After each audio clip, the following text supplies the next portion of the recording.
It is week one of the Six Nations. This is going to be a very, very fantastic week of rugby, but there are some very big talking points. And then this video, we're going to do a bit of a preview, go over some of the big talking points and some of the big storylines going into week one of the Six Nations. Let's get right into it. First of all, can Ireland bounce back after a subpar 25? I mean, any Ireland fan would tell you they were a little bit disappointed with the 2025 season, and it's a big year for them. They have a very good squad. They've chosen a very exciting team for the opening game in France. If they do lose this opener, it doesn't automatically mean they're going to have a bad season. I think this season is all about growing experience with the young guys and maybe changing a little bit of the style of play that they've been playing. It's maybe become a little bit predictable. I mean, the Ireland a few years ago that we saw was just unpredictable, playing some incredible rugby, but recently it's become a bit more stagnant. So I'm really hoping to see a better season from Ireland, but can they have a better season than 2025? I guess we'll have to find out. Next up, will Ireland's front row be able to survive the French onslaught? I mean, it's a bit of a no-brainer that France is going to really target this inexperienced front row, especially the props from Ireland this week in the opening game. Can they somehow survive it? If they do, if they somehow thrive in those conditions, Ireland could honestly win this game on Thursday. But I did do a preview video on that, guys. If you are an Irish fan or a France fan and you want to see the preview, I've got a video. You can go see it on my channel. Now for France, will Theo Atisegbe make the 14 jersey his permanently?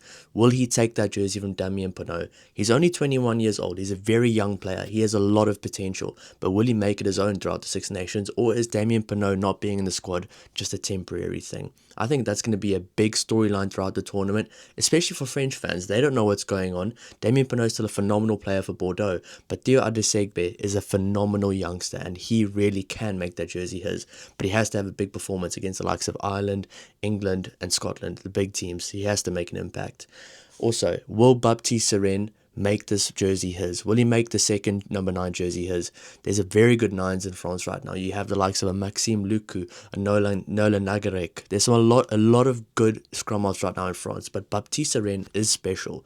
People that aren't French that look at him know what he's done before. There was a period in international rugby where he was one of the most talked about players, and then before Antoine Dupont came, and then once Antoine Dupont was there, he almost just faded away a little bit, which was unfortunate for him. But now he has a massive opportunity to seal his number down as the second number 9 for France. And if Antoine Dupont isn't available, could he become the starter?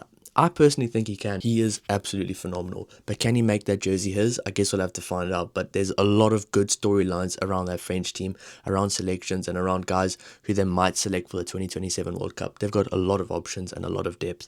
Next, can Wales finally have a breakthrough season and get a few wins? They have a very strong pool of players, Wales. They do have a strong pool of players. They've got a very strong squad. I don't think they have the best amount of depth, so if key players do get injured, you might see a big decrease in form, a big decline, but they can still have a good season. This Wales team can get wins. They aren't as bad as people make them out to be. Yes, they've had a poor last few seasons, and it's up to them to fix it. They've thrown a lot of the young players into the deep end, and they've made them fight their way out of it and get some experience at the top level of the game. Normally, when it comes to those younger players getting experience, it's more funneling them in with the experienced guys, but these Wales players have just been chucked in completely fresh as a bunch of new guys. So it's going to be interesting to see how that development and experience has paid off over the last few seasons.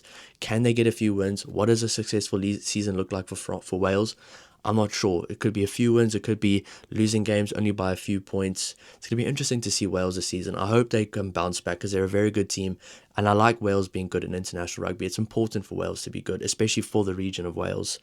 All right. Can Italy show consistency? They've been able to be big teams and come close to beating big teams like England and France, but can they make it a consistent thing? They've come very close to beating the likes of an England and a France. They almost beat France in France. They're a good team. I think the days of Italy losing by 90 points to the All Blacks in the World Cup are over now. They have a very strong squad. They've got some really good youngsters. The under-20s are performing well. The club teams are playing a lot better.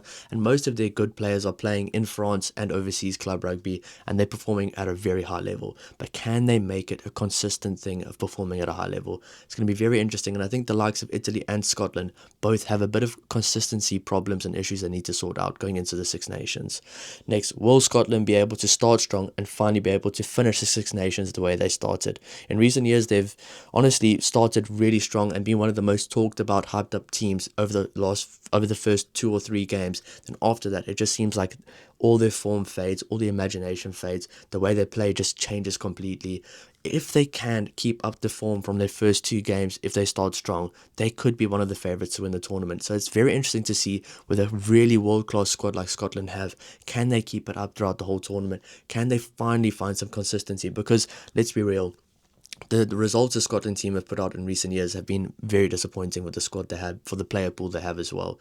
I think there's a lot of pressure on Gregor Townsend going into the Six Nations, and week 1 is a big opportunity to start off with a bang. But I think for Scotland, the main theme for them is, can they keep up their consistency? I think they've got the players that are able to do it. I mean, if you look at the club that's been really performing well, it's been Glasgow, and a lot of the players from Glasgow will be playing this week for Scotland. So can they keep it up throughout the tournament? I guess we'll have to find out.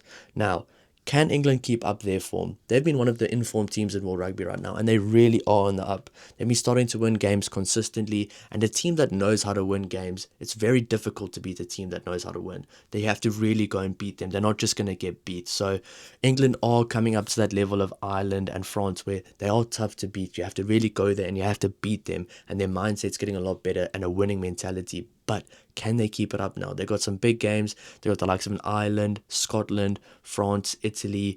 Wait, they've got a lot of big games coming up. And I mean, the last game of the Six Nations is England versus France in France. That could potentially be the decider. If France beats Ireland this week, I think France are the favourites for the Six Nations. But if England can hang in there and maybe get a win against Ireland, then I think that last game against France could be the decider. And that's going to be a massive, massive game for this England squad, mentally and preparing for the 2027 World Cup. But that's just my key points, some of my key talking points for week 1. Let me know what you guys think. What are your key talking points? Let me know in the comments, guys. And if you do enjoy the videos, please don't forget to subscribe to help the channel grow. Cheers.